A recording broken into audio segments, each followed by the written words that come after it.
C'est comme hier, il y a une fille à Béoumi, si elle voulait faire snap. Vous voyez les snaps qu'on fait, puis il y a fleur là. Elle prend le téléphone, puis elle s'arrête comme ça. Elle lance une fois. Les gars de snap là, ils ont refusé. Pas en fait, la fille là, elle avait une grosse tête quoi. Boukari, en cas de cas, Papitou, de la joie. Ce sont entre autres humoristes qui ont égayé les populations de Béoumi, localité située à environ 53 km de Bouaké, dans la région du Béké.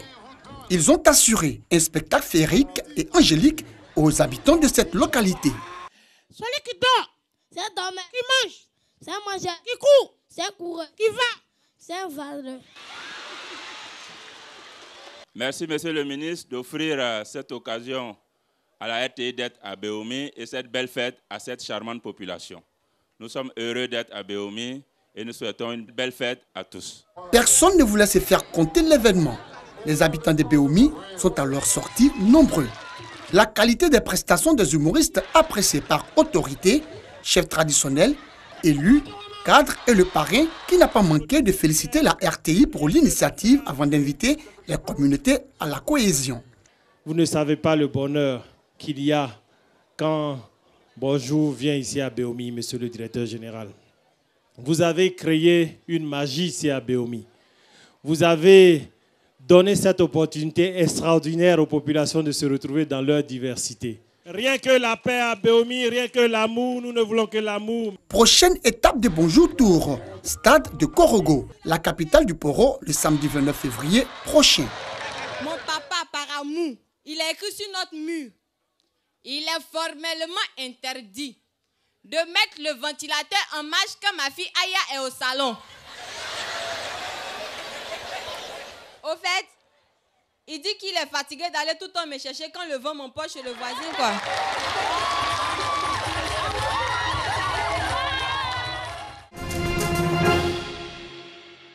La myopathie, maladie neuromusculaire, apparaît comme l'une des maladies génétiques rares qui touchent la vue. Elle affaiblit également les muscles qui finissent par mal répondre aux impulsions nerveuses. Rosa Okoma a été victime de cette maladie depuis l'âge de 26 ans. Dans la même tranche d'âge, j'avais commencé à avoir ces mêmes symptômes que moi. Mais malheureusement, en Côte d'Ivoire, on n'a pas la possibilité de faire des diagnostics. Après, je me suis retrouvée en Italie. Et là, j'ai recommencé, j'ai refait des examens. Et à partir de 2016, on a pu mettre le nom à la pathologie. C'est la myopathie GNE. Il existe plus de 8000 types de maladies rares. Selon le corps médical, 80% de ces maladies sont d'origine génétique. Dans le monde, plus de 3 millions de personnes sont victimes des maladies génétiques. Pour faire connaître ces maladies neuromusculaires, l'ONG Au Pas du Cœur mène chaque année plusieurs activités de sensibilisation sur leur existence. L'organisation aide également au diagnostic et permet aux patients de participer aux recherches cliniques. En Côte d'Ivoire, il est vraiment difficile de faire un diagnostic. Donc pour cela, nous voulons que le ministère de la Santé puisse avoir un regard pour les personnes qui ont des maladies rares. Que tous les médecins puissent être assez préparés pour pouvoir faire des diagnostics assez précoces. Il faut débourser plus de 40 millions de francs CFA pour une meilleure prise en charge d'un malade de la myopathie. En Côte d'Ivoire, 15 patients souffrant de maladies rares ont été identifiés et sont en examen clinique pour la confirmation.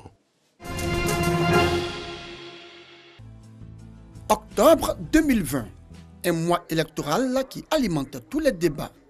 À 8 mois de cette élection présidentielle, les populations sont sensibilisées au principe de non-violence et de cohésion sociale dans la ville d'Anyama, ville qui a également subi les affres de la crise post-électorale. Incitation à la haine, vandalisme et désobéissance civile, des pas à ne pas franchir pour éviter à la Côte d'Ivoire une autre crise. Nous invitons la population à retenir une action vraiment de cohésion, les sensibiliser sur la paix autour des élections, avant, pendant et après. Et nous voulons vraiment que toutes ces élections se passent dans un climat de paix. Aller aux élections dans la paix et la tolérance, il y va de l'intérêt de tous. Des propos de Lassina Karamoko représentant la marraine Fatim Bamba Coulibaly à cette conférence. Il n'a pas manqué d'inviter la population et la classe politique à la responsabilité. Nous connaissions les crises post-électorales, mais les crises préélectorales, nous n'en connaissions pas et c'est nous les hommes politiques qui l'annoncions. Nous sommes vecteurs de troubles entre les Ivoiriens, de chaos dans nos pays, notamment la Côte d'Ivoire. J'en ai profité pour leur demander de taire, n'est-ce pas, toutes nos rancœurs, toutes nos divergences, de penser à la Côte d'Ivoire. Cette conférence qui a pour thème « Élections et paix sociale » marque le début des activités de l'ONG Mouvement Paix et Progrès. Pour éviter et ne plus vivre ce qu'on a vécu au passé, nous avons initié cette conférence pour sensibiliser pour que vraiment la paix demeure en Côte d'Ivoire. Cette campagne de sensibilisation démarrée à Agnaman va s'étendre à toutes les régions de la Côte d'Ivoire. Le statut d'entrepreneur, ça va aider les artisans avec les prêts pour que nous puissions travailler pour qu'on puisse payer les impôts. Bernard Yano, jeune entrepreneur spécialisé dans le bois à tabou, semble percevoir la nouvelle politique du gouvernement en ce qui concerne les petites et moyennes entreprises, avec le statut dit statut de l'entrepreneur. Il s'agit d'un nouveau régime juridique simplifié, applicable à toute personne physique qui exerce une activité civile, commerciale, artisanale ou agricole, avec un chiffre d'affaires inférieur à 50 millions de francs CFA, tel qu'accordé par le ministre du Budget. L'objectif visé est d'encourager l'enregistrement des opérateurs économiques du secteur informel pour leur permettre d'accéder aux services financiers et non financiers d'une part, et d'élargir l'assiette fiscale d'autre part. Un statut d'entrepreneur qui offre plusieurs avantages à l'entrepreneur. Quand on a eu le statut d'entrepreneur, quand on a eu ces accompagnements de l'État, quand on a eu un fonds de garantie, et un fonds, il faut l'abonder. Et il faut savoir que l'État va se délester d'une partie de ses ressources, des bénéfices qu'il va engranger au niveau des entreprises publiques pour abonder un fonds qui va accompagner les PME. Alors, une fois qu'on a fait tout ça, il faut trouver le moyen de donner sa petite part de contribution nationale, c'est-à-dire payer ses impôts. Le ministre d'État Ahmed Bakayoko, qui représentait le Premier ministre, a procédé au lancement du statut de l'entrepreneur récemment à la salle des fêtes de la mairie de San Pedro. Et les deux premiers entrepreneurs qui ont été enregistrés vont bénéficier d'un financement à hauteur de 2 millions de francs CFA chacun de la part du ministre d'État Ahmed Bakayoko. Ça m'aide beaucoup dans ma démarche, puisque je suis déjà une couturière, donc je compte agrandir mon activité. Pour le ministre d'État, cette opération doit connaître un succès. Donc ce que nous faisons là, ici à San Pedro, c'est très important pour la Côte d'Ivoire de demain. Et monsieur le ministre, je vous félicite et vous engager au nom du Premier ministre à réussir. L'opération est lancée sur toute l'étendue du territoire national. Chaque entrepreneur se doit de se faire enregistrer afin de bénéficier des avantages liés au statut de l'entrepreneur. La loi numéro 2018-862 du 19 novembre 2018 sur l'état civil et la loi numéro 2018-863 du 19 novembre 2018 instituant une procédure spéciale de déclaration de naissance, de rétablissement d'identité et de transcription d'actes de naissance ainsi que des dispositions du Code de la nationalité font l'objet d'un atelier au profit des magistrats et greffiers du ressort de la Cour d'appel de Bouaké. Il y a beaucoup d'innovations, il y a de nouveaux acteurs, de nouveaux lieux de collecte, des bureaux d'état civil.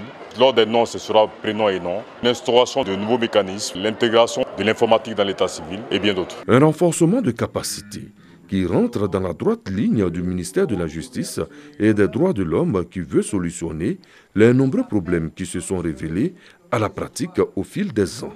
Il tient compte également de l'évolution du monde. L'état civil, c'est avant la naissance en parlant des parents, à la naissance en parlant de l'individu, pendant sa vie et après sa mort, parlant de ce qui se passe après lui au niveau de ses enfants, de sa succession, etc. Nous savons également les différents problèmes qui ont émaillé l'état civil en Côte d'Ivoire. Il y a des gens, du jour au lendemain, ils changent de nom, ils changent de date de naissance, ils changent de lieu de naissance. Ce sont des pratiques quotidiennes auxquelles vous êtes confrontés. Donc, à un moment donné, il fallait s'asseoir, réfléchir et trouver une solution globale à l'ensemble de ces questions. Parce que si l'état civil n'est pas stable, la population ne peut pas être stable et puis les problèmes ne peuvent pas être réglés. La cour d'appel de Boaké, à l'ouverture de cet atelier, a été dotée de matériel informatique. Prennent part à l'atelier des magistrats et greffiers venus de Bongouanou, Dimbokro, Katioula, Mbayakro, Toumoudi, Korogo, Bundiali et Odiene. Ils en ont pour 2 jours.